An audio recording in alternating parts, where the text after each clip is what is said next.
if you miss a feeding, if your day does go awry and you do take that risky 37-minute move and you end up late, or you miss a pumping at work because it just got too busy, again, this is where you don't beat yourself up. You just pick up where you left off and keep going. Your body does adjust, your baby adjusts. Hey, this is Mama Jane. And this is Mama Vicky. Welcome to the Cycles and Sanctity podcast. I'm a Billings ovulation method instructor and a certified Catholic mindset coach. And I'm a labor and delivery nurse, an IBCLC, and a La Leche League leader. We're here to share with you the beauty and the pain of your cycles. Have you considered honoring your cycle throughout the journey of your womanhood? Have you ever considered your cycle as a tool towards your holiness? Well, sisters, it is. We're excited to walk this journey with you. So go grab your favorite journal and pen and your hot beverage, and let's do this.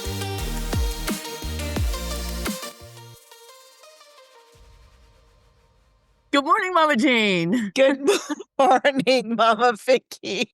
Oh my goodness. Yeah, it's been a little pause. We've been really busy lately. I mean, I know everybody's busy, but Mama Jane and I, it's weird when we don't connect every day. Yes, it is. We both got so excited to see each other. Exactly. Yeah. And I can't believe it's a new month. I just can't believe it's September. Oh my gosh, I know. But we've had such great response for the breastfeeding month in August that we really wanted to continue this conversation because there's just so much more, right? Well, and this is just a cool transition because here today our topic is breastfeeding and returning to work. Kind of grace for the journey, because this is a natural transition. We've prepared for breastfeeding, the actual breastfeeding, overcoming difficulties, and now many of you, unfortunately, have to go back to a physical job outside your home. It's all work, mamas. We recognize that staying at home is also a full-time job. Yeah. And I mean, fortunately for us, we own our own business. But you're right, going outside and having an employer telling you what to do, how to do it, giving you the maternity leave, giving you the space. I mean, we want to talk a little bit about this. And I've just been passionate about this for years, is having those conversations with HR on maternity leave and breastfeeding support in the workspace. And that's going to probably be a whole nother podcast that we're going to talk about. But this is really important. I didn't have a voice. I didn't know how to speak up. I was the only female officer that had been pregnant. They had never seen a female officer in that brigade. So they didn't really know what to do with me. And I came back to breastfeed a little bit. I tried, but that was back in the 80s. So this is 40 years later. Hopefully we've come a long way. And we have. Want support. And so we want to be there for those who don't have the support, or even just to start thinking about this kind of stuff. Right. I mean, things have definitely changed in the workplace. However, I mean, I work in maternity. I work in labor and delivery, mom, baby, well baby nursery. And there's many of my coworkers that are having babies and come back to work. And a lot of them try to go down to part-time, but some of them can't. Regardless, a 12-hour shift can get busy and you're there to work. So it's all hands on deck someday. So even though sometimes in your workplace, you have the breastfeeding room, you have the place to go, it's number one, yourself. You've got to remind yourself that it's worth it.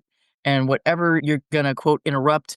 I mean, I definitely tried to let my coworkers know, hey, I got you. I got your patient for 30 minutes. A lot of times, one of the troubles is we're nervous at work. When we get there, we're nervous. I'm a nurse, but you could be a secretarial job, which I know that's way dated terminology, but HR. An HR. rep. You could be a desk job, which is equally important. And then you feel like, oh gosh, if I get up, then my productivity is going to go down and it's going to put more on my coworkers. And so not only knowing your company's policy, talking to HR and let them know I'm a breastfeeding mother, and most places have to provide you a spot that's not a bathroom, but talking to your coworkers and say, hey, guess what? I mean, you got to just drop some fact bombs on them. Like, guess what? Breastfeeding, me going to pump may seem annoying, but it's going to keep me here more because my baby and I will be less sick less often. Yes. So this 30 minutes beats 3 days, 2 weeks. You're right. That is a really, really great attribute and something to really be speaking about to the HR or your employer who maybe you were the first pregnant and breastfeeding mom that they've ever had, like my situation. Maybe you're in a male-dominant industry like engineer or something where you might be the construction. Yeah. The other thing is here, I have a lot of prisons. And there's a lot of prison guards.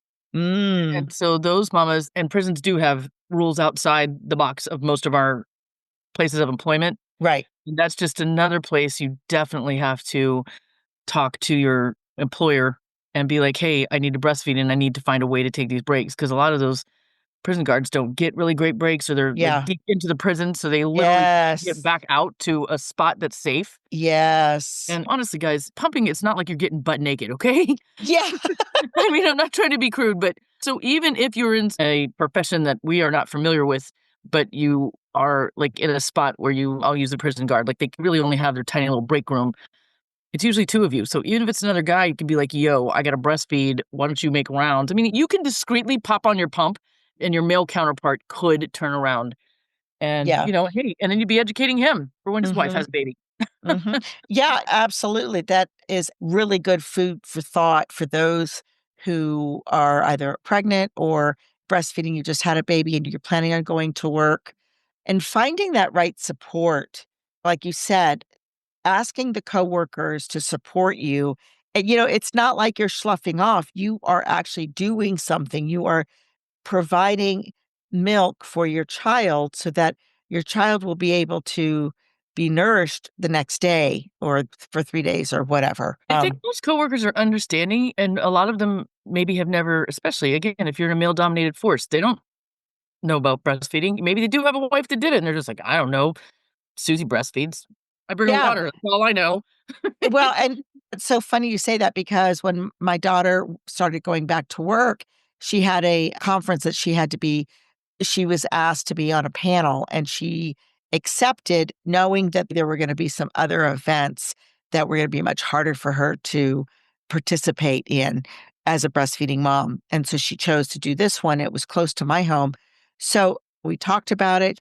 She came and spent the night with me, and then we caravanned up to the university where the conference was. She changed the baby, she nursed the baby, and then she went off to her conference, and then I took the baby and found a place and took care of her. She provided me with a bottle just in case, and that just in case was really good. But afterwards, we went up and she was networking, showing the baby off. And I was talking to some of her, they weren't coworkers, they were in different organizations, different Colleagues, nonprofits, kinda colleagues. Yeah. peers. And I was like, my daughter's a badass. And they're like, oh, yeah, your daughter's awesome. And I'm like, yeah, this is how you support women so that they can still be the amazing worker that you need them to be. Mhm. And yet she was so calm and it just flowed. And one of the guys, he's in another nonprofit organization, and he kind of looked at me and goes, I never even thought about a maternity policy or breastfeeding policy. I don't even know if we have one. I said, well, you get to go investigate. And if there isn't a policy, maybe you could be the instigator. And he goes, you know what? Thank you. That's a really great thing to do. Yeah, you're right. We should be supporting our women. So that was just one thing. Now, whether he does it or not, you know, but let's talk about actual pumping and freezers. I'm gonna jump to that, but 2 things. There are books out there, they're kinda dated, and I know one is, like, Nursing Mother, Working Mother that's got a lot of tips, Mm-hmm. and there is one is actually written by 2 women soldiers. They're older, they're 90s books, but they're Mm-hmm. very, very good and have real life Mm-hmm. experience, and you can get super creative, Mm-hmm. Mm-hmm. especially if you have support. I actually have a coworker that they had planned a trip to Europe, a 2-week trip to Europe way before she got pregnant. They kept it. I mean, she has tons of support, huge family, big Mexican family, not that that matters, and she pumped milk. I mean, she started preparing for this trip, and, hey, she went when that baby was, like, 11 months old, and that baby's 21 months old, still nursing. Wow. So, I mean, it's something you have to tackle day by day, but I'm just saying that don't get discouraged. It can seem very discouraging in the moment and be like, "Oh gosh, I have no support. This is too hard. I don't wanna take a break," but you just gotta, like anything, get into a pattern, get Yeah. into, like, a rhythm, and, "Hey, this time I pump," and your coworkers will know, and they won't even think about it. They'll be like, "Oh, she's pumping," and, Yeah. yeah. I just want to remind our listeners also, and we'll drop this link in the show notes, but we did interview Megan Gephardt, who used to have a podcast called Armed to the Heart. She talked about being in the military and being a mom. And she Oh, yeah. left the Mhm. military. Now she's doing Apostolic Fruit with, I can't think of her co host anyway, but we'll put that in the show notes because that was a really, really good interview. And listening to her story about sending her milk back from the field with dry ice, doing all those things. Like, it did take work Mm-hmm. and it did take thinking outside of the box, but her determination, being able to still breastfeed her son while she was in the field. And, Yeah. it doesn't matter what field, like oil field, Yeah. construction field, That's right. That's right. lumberjack Yeah. firefighters, Yeah. Police FSC. EMT. Yeah. All those things. And I find more people are supportive than not. Don't mamas, I know there's stories out there where you have a disgruntled coworker that goes to the boss and is like, well, Vicky took 37 minutes instead of the allotted 30. That can usually be worked through as well. Yes. So let's And talk about the how to. yes, pumping. So I 10 out of 10 recommend mamas, if you have at least 6 weeks, you're going to only breastfeed for 4. I mean, you can pump for relief, like if you get engorged, if you've got some extra time on your hands, you feel still kind of full. Like, I'm not saying you can pump, like if you want to practice, but don't take that seriously. Kind of like when babies are learning to eat solid food. Like that first year, you don't take it seriously. You just kind of experiment. That's not where they're getting their nutrition. They're just kind of messing around and smearing avocado over their face and getting a little bite down, but that's not their main nutrition. Your breast milk still is their main nutrition. So in those 4 weeks, if you get a chance to pump, learn your pump, that's fine. But I wouldn't start pumping seriously until about 2 weeks, maybe 3 before you go back to work. Just because you don't want to make an oversupply. Also, in the beginning, your brain needs to focus on you and your baby. And your body, biologically, your body always wants to be in a state of homeostasis, which means a balance.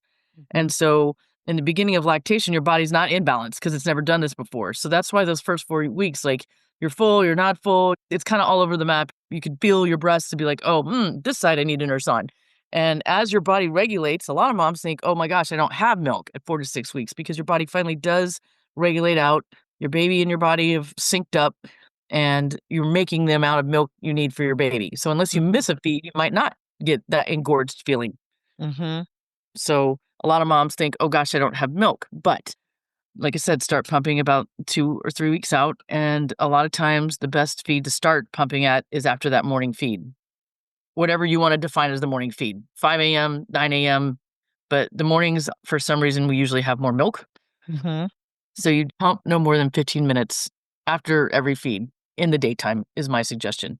Because Okay. working or not, your baby's going to be at home with you in the night. Okay, or whatever your night is. I work, I work night shifts, so Right. it would be like I would pump in the night when I was up. But Yes. what I'm trying to say is When sleep you're your home. mom. Yeah. When you're home from work, that's the time to breastfeed. And Yes. and that's actually what happened with us, with our firstborn when I was in the Army. Man, 6 o'clock came, 1800 hours came, I'd better be home because she would only take the breast Mhm. from 6 p.m. to 6 a.m. and then she was fine. We didn't know about pumping it, so I had formula and she was fine taking formula during the day. So that's something, it Let me touch helped. on that. Yes. Let me touch on that. That is true. If it turns out, mamas, that for whatever reason, it really doesn't matter the reason, that you end up giving formula while you're at work, just because that's what's worked out to make your life easy. Whenever you're home and baby goes to breast, number one, your body will make the milk that your baby is at your breast. Like, so if it's only half the day, your supply will go down from a full-time nursing, but you'll still have milk. So don't despair. Like if it ends up for everybody's peace of mind involved in the situation that you have to formula feed while you're at work and when you get home breastfeed, by all means, that is success. So, Mhm. That's beautiful. Actually, that makes me feel better because I mhm. always had some guilt about that. Oh, yeah, no. I mean, mamas, if you are breastfeeding at all, I mean, shout out because it's Mhm. hard. And especially to mamas that don't have support. I mean, Mama Jane, you really were out there on an island. I mean, you just didn't have other mothers around you. You didn't have your mother, even your mother-in-law, like we have talked Mm. about before, had no experience with breastfeeding, and you did the best you could, and that is what we do. Mhm. And Yeah. so definitely any breastfeeding is good breastfeeding. Yeah. Thank you. Yeah, that's Mhm, exactly right. mhm. That's beautiful. And what I found was it was such a beautiful moment coming home.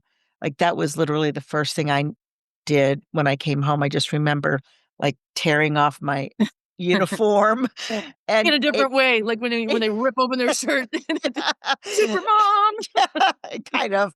Yeah, because that's Yeah, what it was. It was reconnecting with the baby. and It was yes. reconnecting, and first of all, it calmed me because of the oxytocin, Mhm. right? So it really helped me relax through the day of Whatever just happened at Army. work. Yeah, exactly. And then it was a nice transition to home life. Mhm. It That's just gives you that minute if you ever which all of us end up needing some sort of, I don't wanna call it counseling, but support in our marriage because relationships are hard. But they tell you if you're coming home from work or if you're home and your husband's gonna come home from work, like, kinda pull yourself together, get that hour of you time to ooh, and it's kind of like that. When you get back home mhm, and you and your baby reconnect, it's that time that you're like, "Okay." And yes, mamas another example, my daughter-in-law, she's a phenomenal mom, and she was able to exclusively breastfeed for 6 months, and then she mhm, went back to work, and she is one of those moms that just had to transition to formula, and you know what? Her baby is beautiful and perfect, and they're great parents, and you do what you can do. mhm. Another way that we supported breastfeeding moms when I was working at a child development center was when we were in the baby room, we always had a rocking chair, and there was a couple of Mhm. moms that would come in and And they would sit and mhm. they would nurse their baby before they picked up the bag and all of that stuff. And it was a nice way as they were breastfeeding, we just kind of share with them throughout the day what happened and whatever out of the ordinary or just little things they want to hear. Yeah, I kinda had the opposite experience that I stayed home with the first 7 and then number 8, I had to get back to work, and my youngest went to in-home daycare. And honestly, she did not know much about breastfeeding. She was like, "You're gonna what? I have to do what?" And she's like, "Let me just," I'm like, "No, here's her milk. I'll be there." And I would come in and same thing, I would nurse her before we left.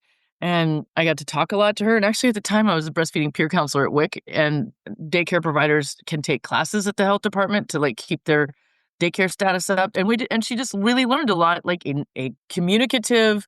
We're working together. I'm the parent, but you're my caregiver. And hey, you've got this kid all day long. I mean, this is my most precious I can't make another one just like her, so it was a really neat relationship and really cool to see the daycare providers. Like, they want Understand. to be on your side, but they are Yes, daycare providers with 6 other kids.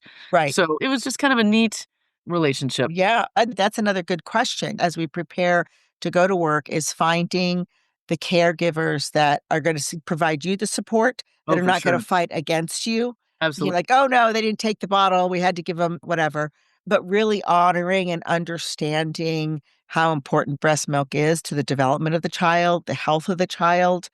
So you could always, And her health. The other cool thing about moms that can take a minute and nurse at the daycare, all those germs that are running around, you're getting exposed to them, and because you're an adult, your body probably has immunities to a lot of it, and thus your baby's gonna get the antibodies to all the mm, stuff that's in the daycare. yeah, So, they're less and sick less often. It doesn't yeah, I mean, never sick, but right. As we're going back to school, right? yeah, That's been kind of the story that I keep hearing yeah. "Oh, I got this among cold. teachers and kids and little kids. All of a sudden, we're all in a room Get with back all into the this. herd." Yes, exactly. So let's talk about actual transitioning from nursing from the breast and then bottle feeding with breast milk with a Right, bottle. like the actual physical act of doing it. Well, number 1, it's often said a lot of success is if whoever's going to watch your baby. I mean, but sometimes that's not an opportunity if it's out of your family network Mhm. daycare. But definitely have dad, grandma, auntie, friend start feeding the bottles first. Because most babies smell mom and they're like, "Forget this. What's this madness? I want my mom." Yeah. So, yes, number 1, pump and have somebody else give the bottle. Mhm. 2 things. Number 1, your baby may be like, "This is fantastic. It just is easy peasy. I like this." Or you might have the baby that's like, "This is awful. I want my mom. I only want to nurse at the breast." And both of those things are temporary and can be worked through. It's a Some new moms, depending on sensation. the age that you have to go back, you can even start in a sippy cup or a Oh. cup. Mhm. A cup. You don't have to do a bottle. There's Mhm. ways to do that. Again, depending on your provider. Right. But it is practice like Mhm. everything else. Right. And with mom's out of the house, sometimes it's easier because you don't hear the baby wails and baby doesn't know that you're around. So that might be a good time to venture out on an errand on your own or go get a massage or Get your hair done, get your nails exactly. done, Nails something, done. Yeah. Something take for care of you. you. Yeah, That's right. exactly. Yeah. Okay, so that's a really good thing is when first presenting the bottle, have a support person that's not the mama Yes. Mhm. to and with that one experience with my daughter, I could tell the milk came out really fast. A couple of times she kinda like, "Oh, oh," Mhm. and so I had to slow it down but yeah, she took it but they had been practicing for a while before that event. So Mhm. she was able to do that. Yeah. So going back to the pumping schedule at work, like what do you recommend as far as planning Well, that? most of us have 8-hour jobs, Mhm. so pumping twice, I mean, that's every 4 hours. So Mhm. pump in the morning before you go to work, pump once at your either morning or afternoon break, and then once at lunch. And then ideally, you'll go home and breastfeed. Oh, yeah, that's a good idea. Okay, I mean, yeah. nowadays, though, Mama Jane, they've got pumps you can wear. I've got many coworkers, nurses that are pumping and working at the same time. Now, philosophically, I'm like, that's kind of terrible because moms deserve that private time to go pump. But if you don't get it or you feel full in between, that is a good investment. It is a good investment. They're pretty discreet. Mm. And that's just an idea, mamas. You can get those hands free breast pumps, and they're not as effective as the sit down, really attached electric pumps, but they're good. Uh-huh. So that's an option for Mhm. moms. But again, I caution that and don't only use that. Like, you have a right for pumping time at the Yes. workplace. Yeah, so, like we talked about, communicate with your employer that you need those breaks, communicate with your coworkers where the break room is gonna be, and that Mhm. you're gonna go on that break. You know, and I gotta be honest, moms, I work in hospitals, and but all the hospitals, they do finally now have a breastfeeding policy, and they do have a breastfeeding room. Often, it's in some obscure place, and most breastfeeding moms end up, like, in the nursing world, end up pumping on their unit. We usually either use a patient room that is only used in desperation, so it's Yeah, often empty because it's the, quote, "weird room." yeah. So the moms use it, or anyway, you work it out and your coworkers Mhm, work with you. They really do. It's very rare. I'm not Of course, y'all, I know there's stories out there that they've had a hostile experience, and hey, if you'd like to come and share that with us, I'm here to listen because we're here to make solutions, not cause a riot. And maybe your experience, as unfortunate as it might have been, can be a learning tool for other mamas that are going back. But most of the time, employers are relatively compliant. Again, we have Union Station here in Kansas City, and they brag that they have a breastfeeding room. Guys, it's 2 metal chairs and a sink. Like, to me, that's not a breastfeeding room. That's like, what is this even? Like, and so your expectation for a breastfeeding room may not be the same, but I know when I can, I make little tweaks. Hey, guys, let's provide some hand sanitizer, provide yes. whatever. I mean, guys, your workplace also has to provide a refrigerator for it. And it's not Mhm, the break room fridge where everybody's opening and closing to get their lunches out. You actually have to have a breastfeeding fridge, but there's also coolers. They make fancy coolers today that your milk, it doesn't have to be a Yeti. You can get a cooler with ice packs that's regular that will keep your milk cold enough for the day. mhm. And then that's a wonder question, Vicky. What is the general rule of stashing breast milk? So breast milk is good, honestly, for 6 hours, but people don't like that. So it's good for 4 hours out, like room Okay. temperature, boom, pump and set on the counter if you want to. Mhm, So if you're a part-time worker, or you might be able to not have to super cool it, you can just mhm, so 4 hours out, and then it's 24 hours in the fridge, just regular fridge, mhm. and I wanna say it's 3 months in, like, a A fridge regular freezer, fridge, freezer, and then up to and 6 months, 6 right? months to a year in a deep freeze. In a deep freeze, yeah. Yeah, The oh freezer doesn't get opened very much. right, right, that makes sense, yeah, that's awesome. So Well, the cooler, the bag, there's a refrigerator, I mean, those are good questions for either HR or your employer, depending on how big your the other thing is there is every honestly, the United States, a lot of people don't know this, the United States, our country, has a breastfeeding coalition. For the Mm, entire country, and huh, every state has a breastfeeding coalition, and it can even break down to counties. Like Leavenworth mhm, County, where I live, has a breastfeeding coalition. It's very mhm, small. Anybody can join it, but in our case, it's like WIC, the health department, me, and and a couple other supporters. mhm, So my point is the Breastfeeding Coalition has a program that an employer can participate in where they get kind of kudos. Like, if they set a breastfeeding room up that has a sink, a space for breastfeeding, a right. space for storage, like, they have to meet these certain requirements, and then they get benefits from it. I Wow, mean, they're not huge, but it's a yeah, little something. They do have an incentive yeah, for your employer. But your city, county, town, state, mhm, your country definitely has it. But that breastfeeding coalitions are mhm. something to look up, and very supportive of moms going back to work. Well, that's amazing because part of this thing is really understanding that back in the late 60s, early 70s, when, and I'm going to step on a limb here, but the feminist movement really, the message that I received, it was an either or. Either Yeah. you go back to work or you stay home and raise children. And today, in this day and age, we don't have that. And like you said, many options are like, thanks be to God, my daughter works from home for many days and she has talked to her employer. She's a very valuable asset to them. And because of they're a small nonprofit, they don't really have a ladder of promotion. She's like, I'm at the highest level I can go, but I can ask for benefits. And that's one of the benefits she asked for is a couple of extra days at home Mhm. so that she could be close to the baby or something like that. So that's something. And I know many entrepreneurs who work from home that do a lot of online, what they'll do is they'll have a provider come to their home.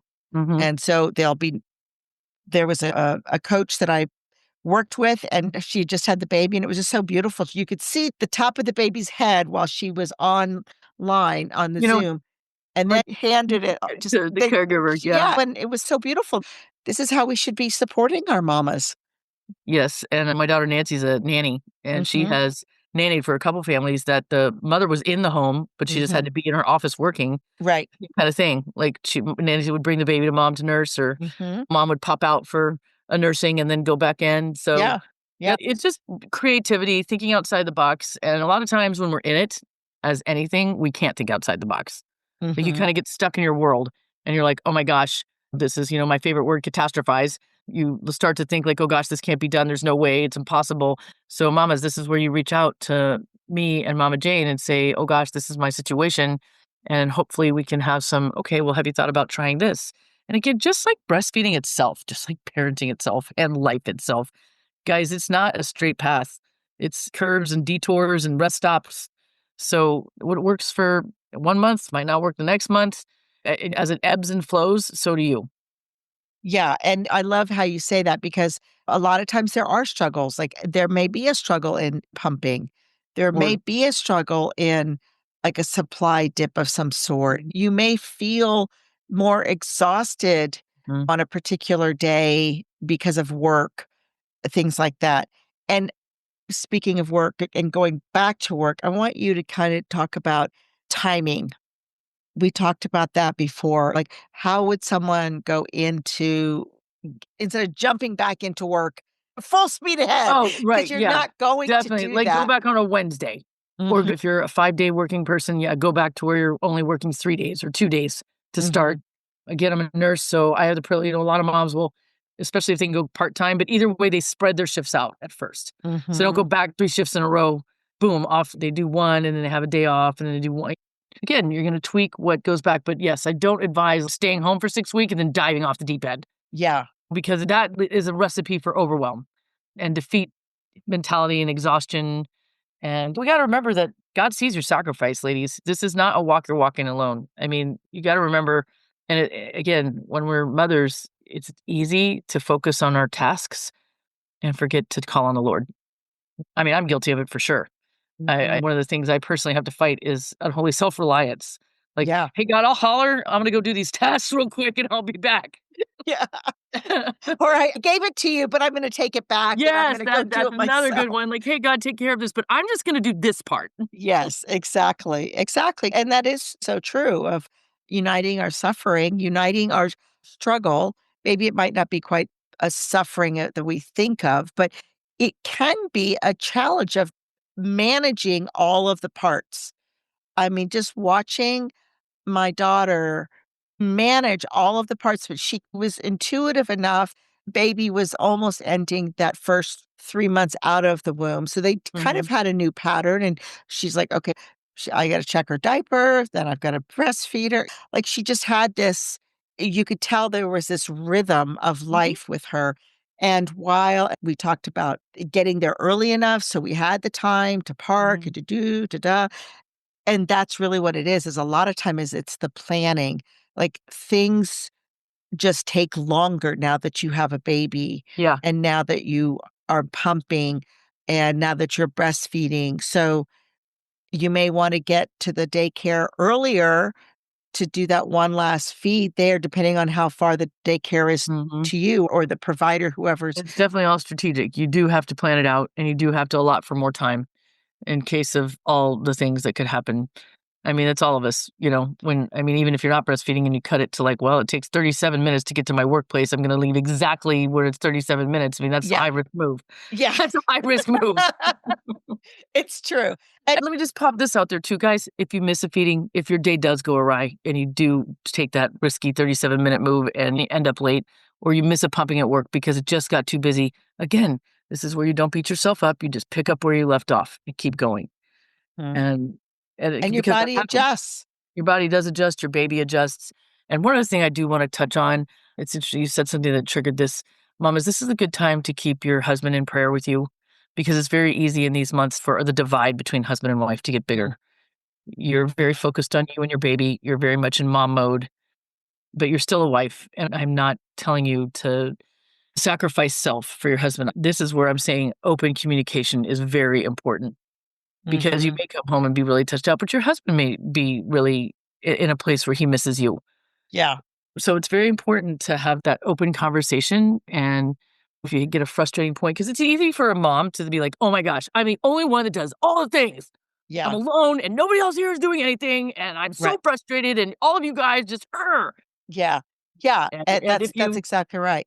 and oftentimes we're really not. I mean, yes, we're the only one that can breastfeed and pump. Mhm. But a lot of times husband is helping out. He just doesn't do it like you do. So you're like, oh God, the dishes are dumb. Or like, oh, how come he dressed my other kid like this? Or Yeah. easy to get very frustrated. So this is where Yes. take it from two mamas that have been doing this for a hot minute and Yes. have not communicated That's right. and found out where that leads. And Yeah. not kept God in the marriage and not trying to wing it on our own, like, hey God, we got this. We're down here struggling. And that's what you're gonna do is struggle. Yeah, absolutely. I love the way you brought that in as far as let's not forget our dads. Let's not Mhm. forget our husbands because they also want to have a relationship with us. They still desire us, the romance. And even though it's like, oh my goodness, I don't want to think about romance after I've been nursing this baby, but you are still a wife and you are still a woman. And there is that communication. And we talked about this. What do I need right now? That Mhm. is the best question to ask the other. Mhm. First of all, it challenges you to really speak up your needs. Right. Like, I just need to go take a bath right now. Okay, Mhm. let me give you 20 minutes to go take a bath. Or I could really use a back rub right this second. My shoulders have been Or really, a hug. yes. Hugs go a long way. And And we forget about it. We forget that just a simple hug can just totally the oxytocin on both parts, both people hugging are like, it's like a deep breath. yep, And yep. another thing And I want to put in here really quick is mamas, you can use, I know that a lot of mamas struggle with this. Their baby's in daycare, they're away from their baby a lot. So when it comes to date night, they're like, oh my gosh, well, I can't keep leaving my baby. You can. You can. yeah, A date mhm, night's important to keep your marriage alive and well. And it doesn't mean you have to go be crazy romantic. I mean, you don't have to get wild. It can just be time, uninterrupted time with your spouse. mhm, It could be walking without baby. It could be at a restaurant. It could be anywhere, whatever it is you guys like to do. But definitely, I mean, sometimes it's once a month. I'm not setting an unreasonable bar here where right. mandatory Friday night date night. I mean, that's cool. That's great when you can do it. It's a nice Yeah, idea. But just remember that it's okay. And also, it could be date morning, date lunch. It doesn't have to be Friday night. This is when we go out. I mean, again, right. we're thinking outside the box here. Yes, exactly. I mean, I've heard of women who, once all the babies go to sleep, light the candles, they'll put a Mhm. blanket on the floor by the fireplace and kind of have a quote unquote picnic in their living room. Or even Um, these days, we got TV fireplaces that look really yeah, cool. You can pop on the AI fireplace and be immediately in a snowy cabin. there you go. Yeah, yeah. And breakfast, especially depending on dad's hours as well. Mm. If he's got crazy hours, I mean, that was our challenge when we both were in the military. We were both working 14, 16-hour days. So, how do we connect as Yeah. a husband and wife? And that is so important. And I'm just going to bring up our dear friend, Jen Delacrosse. I Mhm. think that was one of the gifts that she taught both of us is the fact that she and Ryan had always put their marriage first Mhm. before the children, because the children are going to grow and be gone and they're going to have their own life. But Mhm. hopefully, you and your husband, the intention is till death do us part. So Right. you and him are going to be there For the long together, haul.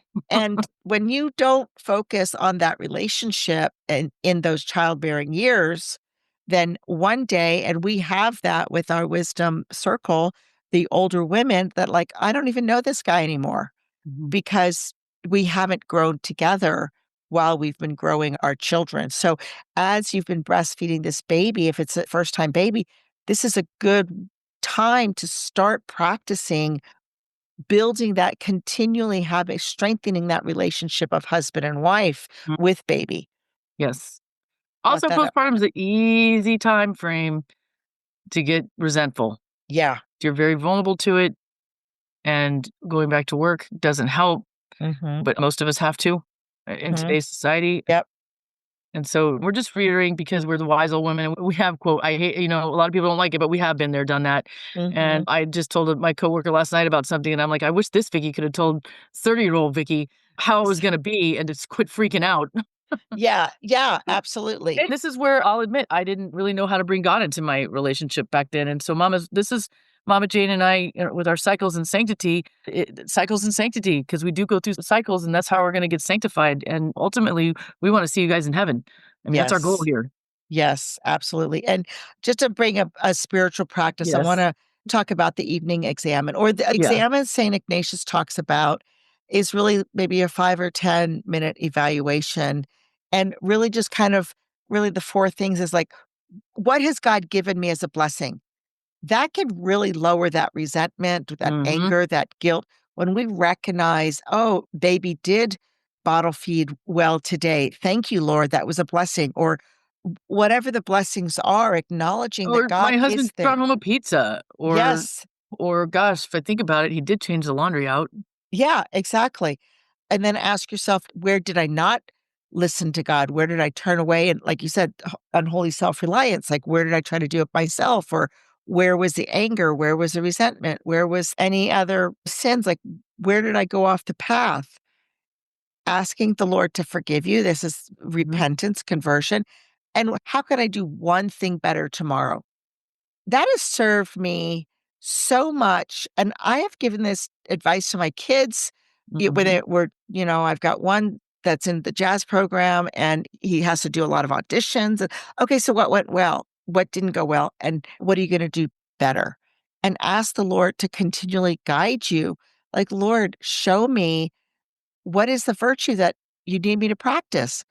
Sometimes it's just patience, patience on sitting nursing that baby when you think, "Oh, I got home, I've gotta get the laundry done, I gotta get dinner done, I've gotta do this, I gotta do that," and just appreciating those few moments that maybe you think is taking too long that that baby's nursing you and breastfeeding and connecting with you. Yeah, I can't recommend enough. And again, this is something I would have told younger Vicky that honestly, we should all of us, regardless of age, as soon as you're cognizant enough, 14 and up, you should take 15 minutes a day to just listen to God. Mhm. And breastfeeding your baby, especially in the evening or the early morning, like the wee hours where it's just you and the baby. I mean, that's a good time. And we often forget it could be as simple as turning out, like, I love the surrender novena in song. I mean, Mhm. sometimes I just put that on to calm. For some reason, just hearing that is calming to me. And so maybe you're not in a place where you can fervently pray, Right. but put something on a Catholic music playlist. I mean, I haven't met a Catholic that doesn't get calm once they hear Bread of Life, Yeah. okay? I mean, you just start to hear these hymns and something in it helps you come down a notch. So Mhm. that was great advice, Mama Jane. I mean, 10 out of 10 recommend to sit with God. You just give that 15 minutes of quiet. You'll hear him in some way or shape or form. It might Mhm. not be a booming voice. It probably won't be a burning bush, but it will be a feeling, a shift, a soft whisper in your head, and it will come. And sometimes that's all you need because we are created by Him and we're created for Him. Mhm. And we're doing all these things as mothers, as wives, as professionals, because He has a plan for each and every one of us to glorify Him here on this earth, that we can Amen. be with Him in all the days of our lives in heaven. Absolutely. Well, mamas, if you have questions, please reach out. Either Yes. drop a note here, go to our Facebook page. We want to hear from you. And if you are struggling and you need help, advice, please reach out. We definitely want to walk with you. And so, We're going to close with the mhm, closing prayer. yes, in the Father and the Son and the Holy Spirit. Heavenly Father, we thank you for the gift of our children, our work, and the ability to nourish life. Bless every mama listening today with peace in her heart, strength in her body, and confidence in your love. When the days feel overwhelming, remind her that you are near, that her sacrifices have eternal value, and that she's on her way to heaven. We entrust her baby and her work to you through the hands of Our Lady of La Leche, patroness of the breastfeeding mothers. Hail Mary, full of grace, the Lord is with thee. Blessed art thou among women, and blessed is the fruit of thy womb, Jesus. Holy Mary, Mother of God, pray for us sinners, now and at the hour of our death. Amen. Amen. In the name of the Father, Father, Son, and Holy Son, and Holy Spirit. Spirit. All right, divas. Till Until next next time. God bless you. We hope you enjoyed this podcast. Go ahead and subscribe and share it to your best friends. And it would really help us if you wrote a review. Tell us how we're doing. We want to hear from you. And come on over to our Facebook page at Cycles and Sanctity and join our conversation. That's where we can talk every day and make this podcast into what you want to hear. See you next week, Divas.